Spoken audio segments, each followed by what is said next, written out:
Hi you guys, this is Tonya, and this is my box for Jade's secret Squirrel sister cigar box swap.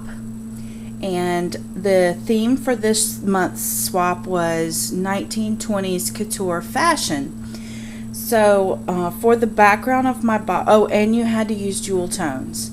So for the background of my box, I used the Webster's Pages Hollywood Vogue paper, and it had this beautiful peacock on it. And my partner's favorite color is green. So what I decided to do was pull out the green that's in the peacock feather in the paper. So I added a peacock feather up here. It's hard to tell in this light.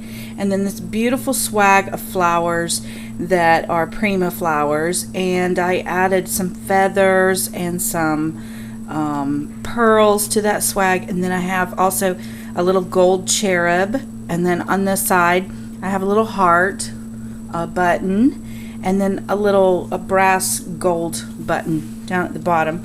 And then this is the Tim Holtz dress form that I dressed with some poly satin and made a little sash. This is the same color gold fabric that I made the sash, excuse me, I can't talk, but I sprayed it with glimmer mist that is the frozen lake, and this is the color that it turned out. I just think it's gorgeous. And then this is like the littlest lollipop flower ever. I mean, look at how tiny it is. It's like a dime. It's the size of a dime or smaller. And I made the hat to go on it because in the 1920s people wore the hats a lot. So there's my box. I have some peekaboo flowers peeking out and peekaboo lace here, and the same thing down here. Some little peekaboo lace. These are the trellis roses. And then I have some peekaboo lace here on the side of the box. Now the box is painted because I said jewel tones, and I wanted to kind of pick up the mimic of the peacock feathers. So the box is actually painted with frozen lake glimmer mist, and then I went over it with the broken china distress stain from Tim Holtz. The new stains are so awesome, guys, for projects like this because they go on so smooth in one coat. And then I dry brushed over the top of it with some gold paint. So I like how it turned out. It's not crackled. Everybody was doing crackled last time. So I didn't want to do crackled because it just seems like it had been done to death.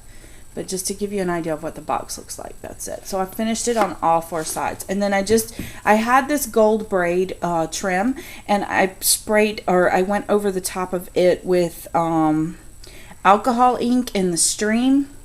And so it kind of toned it down a little bit and made it more the color of the box. So the gold's peeking through, but more of the tone of the box. And then I have this cute little stick pin right here. So I hope she likes it. So on the inside of the box, I lined the inside of the box with black velvet. It's velvet on the inside of this box, just like you would find in a jewelry box. And then the top of this box, let me pull this down so you can see it. The top of this box has more of the Hollywood Vogue paper over here. And then because this box opens from the top, I really put some thought into where to place the pocket because I didn't want stuff to fall out. And a lot of people were putting it up here, and I could see where that would work, but then it would cover up my design. So I decided to put a piece of lace over here on the side, and I just have this in to show you. That's what it looks like without the paper in it. But what I did was I made a pocket out of acetate, and then I covered it with this pale pink lace that is from I think it's from Fancy Pants, but I'm not sure, or Foufala, one of the two. It's either Fancy Pants or Foufala. But this is another Tim Holtz dress form, and I just used the back of the paper that's on the front, the pieces that were left over. I used that for the houndstooth on the dress, and another little bitty hat, and what else? Oh, the little feather. But anyway, so this is like a pocket. that she can put stuff into. And I may put my card or something up in there so that she sees it. And then the other thing that we had to do was we had to make something fashionable that she could wear, like an accessory. So I made this little purse, and it's made out of Starbucks coffee filters, and I will do a tutorial on this. Give me a few weeks to kind of get my act together. I've had a lot going on. And I got this idea from the rake that I got from Artie Dar. She had sent me a little pink purse made out of coffee filters. The only thing I did different was I bent my coffee filters in and put a little gasset side, or I guess that's what it's called. I can't remember. Anyway, I made a little bit of a depth here. And this little pin right here on the front comes completely off. So this could be the accessory that she has. And she could easily clip this to her own purse, a little necklace, use it as a brooch for church, anything. So this is Velcroed closed. And on the inside of it, I have made this cute swivel clasp charm. And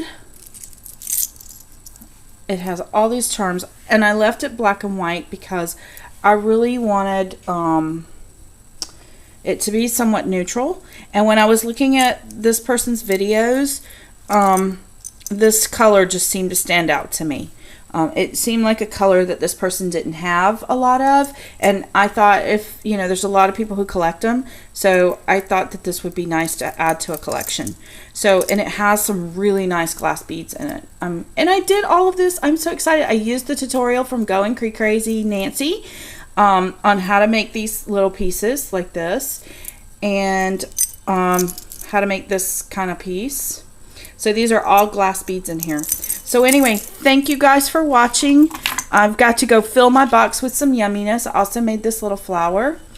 And I'm going to get this in the mail to her today or tomorrow. So thank you guys for watching. I hope you've enjoyed it.